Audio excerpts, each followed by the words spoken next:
Hello, and welcome to Fairy Tales with Kaya. This is a classy fairy tale book, and not the one that we will be using. This, however, is the one that we will be using. And I will now read to you Snow White. Once there was a young princess who was not at all unpleasant to look at, and had a temperament that many found to be more pleasant than most other people's. Her nickname was Snow White, indicative of the discriminatory notions of associating pleasant or attractive qualities with light and unpleasant or unattractive qualities with darkness. Thus, at an early age, Snow White was an unwitting, if fortunate, target of this type of colorist thinking. When Snow White was quite young, her mother was suddenly stricken ill, grew more advanced in non-health, and finally was rendered non-viable. Her father, the king, grieved for what can be considered a healthy period of time, then asked another woman to be his queen. Snow White did her best to please her new mother of step, but a cold distance remained between them.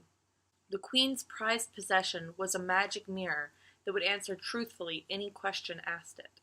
Now, years of social conditioning and a male hierarchical dictatorship had left the queen very insecure about her own self-worth. Physical beauty was the one standard she cared about now, and she defined herself solely in regard to her personal appearance. So every morning the queen would ask her mirror, "Mirror, mirror on the wall, who's the fairest one of all?" Her mirror would answer, "For all it's worth, O my queen, your beauty is the fairest to be seen."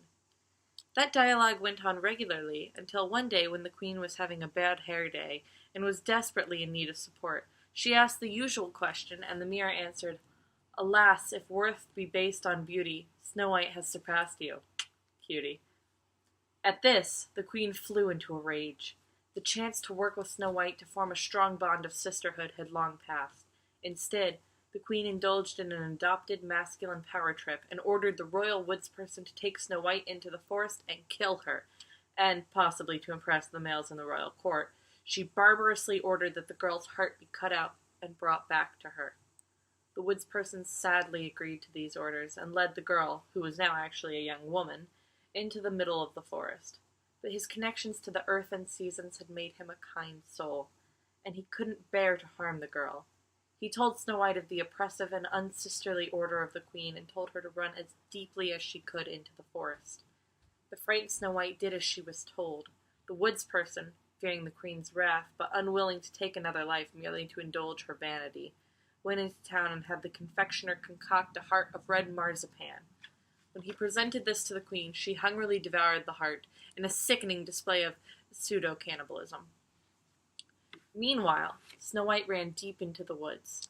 Just when she thought she had gotten as far as she could from civilization and its unhealthy influences, she stumbled upon a cottage. Inside, she saw 7 tiny beds set in a row and all unmade. She also saw 7 sets of dishes piled high in the sink and 7 reclining chairs in front of 7 remote-controlled TVs. She surmised that the cottage belonged to either 7 little men or 1 sloppy numerologist. The beds looked so inviting that the tired youngster curled up on one and immediately fell asleep. When she awoke several hours later, she saw the faces of 7 bearded, vertically challenged men surrounding the bed. She sat up with a start and gasped. One of the men said, "You see that? Just like a flighty woman, resting peacefully one minute, up and screaming the next." "I agree," said another. "She'll disrupt our strong bond of brotherhood and create competition among us for her affection. I say we throw her in the river in a sack full of rocks." "I agree we should get rid of her," said a third. "But why degrade the ecology? Let's just feed her to a bear or something and let her become part of the food chain." "Hear, hear, sound thinking, brother." When Snow White finally regained her senses, she begged, "Please, please don't kill me. I meant no harm by sleeping on your bed. I thought no one would ever notice." "Ah, you see," said one of the men. "Female preoccupations are already surfacing. She's complaining that we don't make our beds." "Kill her! Kill her!" "Please, no!" she cried.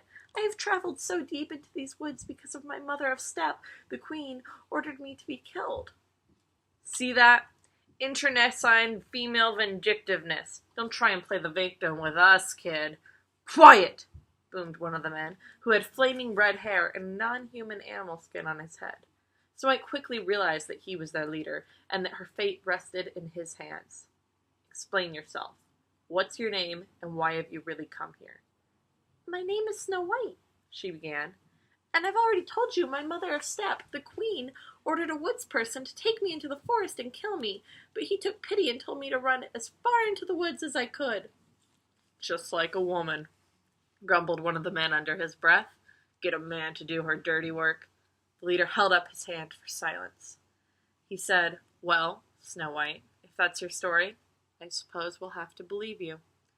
Snow White was beginning to resent her treatment, but tried not to let it show. "And who are you people anyways?" "We are known as the 7 Towering Giants," said the leader.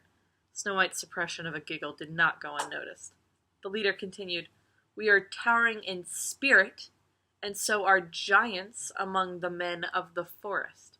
We used to earn our living by digging in our mines. We decided that such a rape of the planet was immoral and short-sighted, besides the bottom fell out of the metals market. So now we are dedicated stewards of the earth and live here in harmony with nature.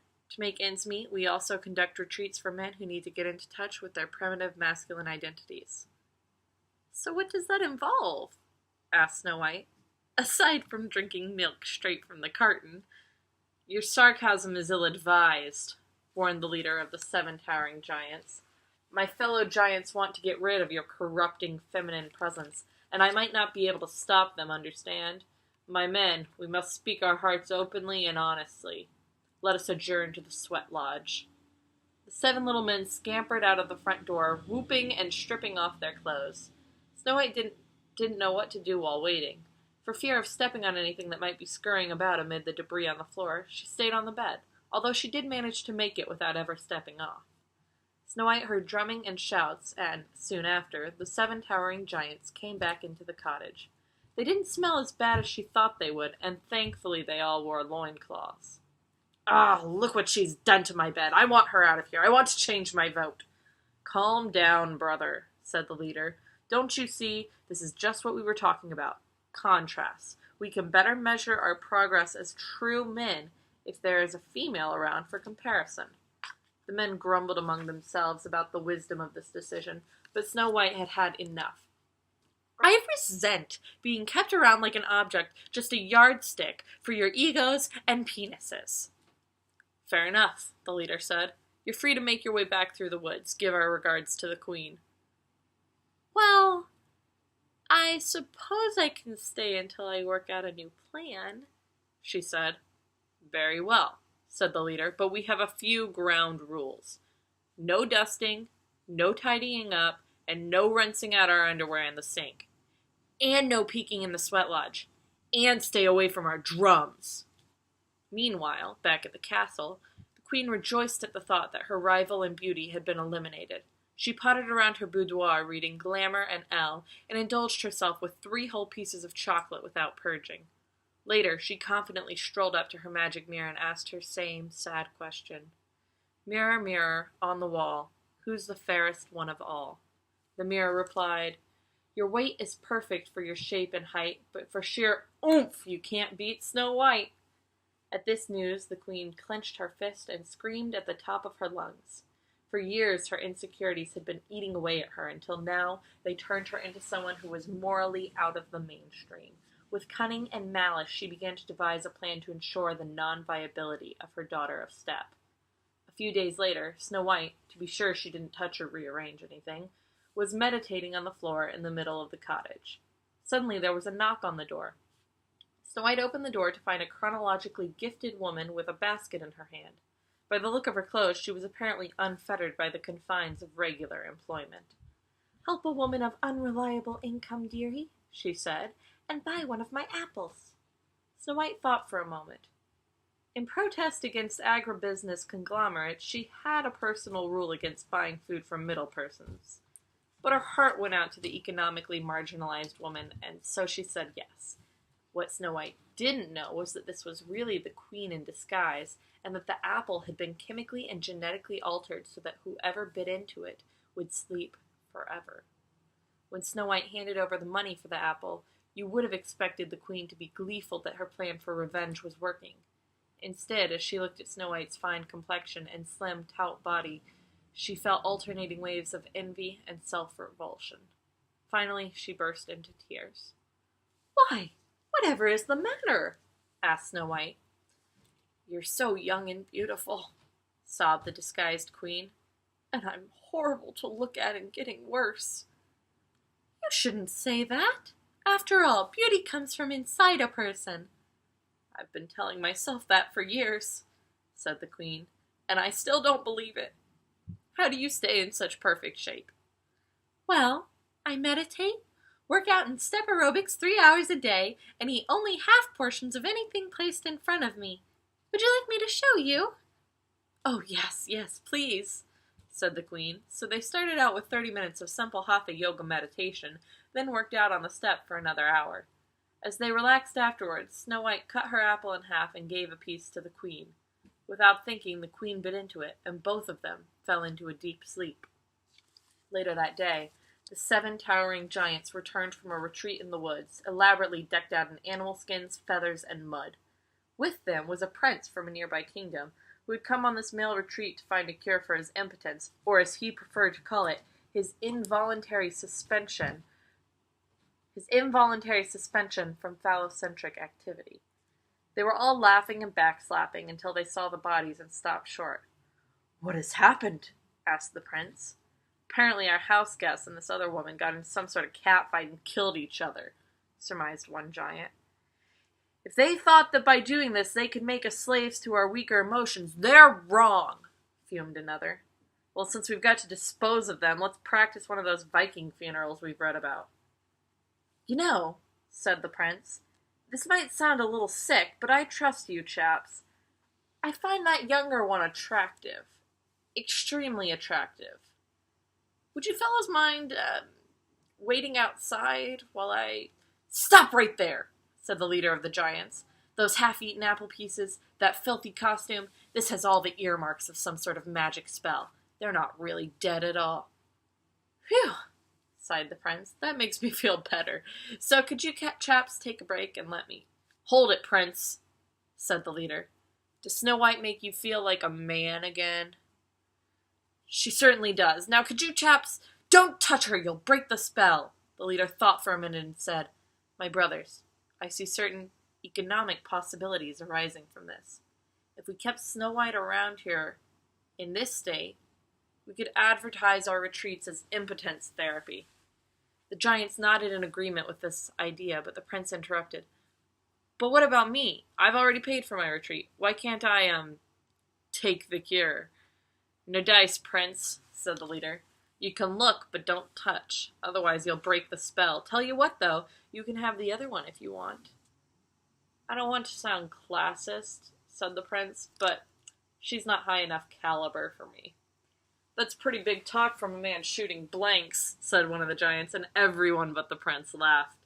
The leader said, "Come on, brothers, let's lift these 2 off the floor and decide how we can best display them." It took 3 giants for each female, but they managed to get both bodies aloft. As soon as they did, however, the pieces of poisoned apple fell from the mouths of Snow White and the queens, and they awoke from the spell.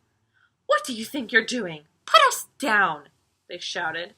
The giants were so startled they almost dropped the women to the floor. "That was the most sickening thing I have ever heard," shouted the queen, "offering us around like pieces of property." "And you," said Snow White to the prince, "trying to make it with a girl in a coma. Yuck!" "Hey, don't blame me," said the prince. "It's a medical condition." The leader of the giants said, "Don't start tossing blame around. You both broke into our property in the first place. I can call the police." "Don't try it, Napoleon," said the queen. "This forest is property of the crown. You are the ones who are trespassing." This rejoinder caused quite a stir, but not as big a commotion as when the queen warned, "And another thing. While we were immobile, and you all blathered on in your sexist way, I had a personal awakening. From now on, I am going to dedicate my life to healing the rift between women's souls and their bodies. I'm going to teach women to accept their natural body images and become whole again. Snow White and I are going to build a women's spa and conference center on this very spot where we can hold retreats, caucuses, and ovariums for the sisters of the world." There was much shouting and name-calling, but the queen eventually had her way.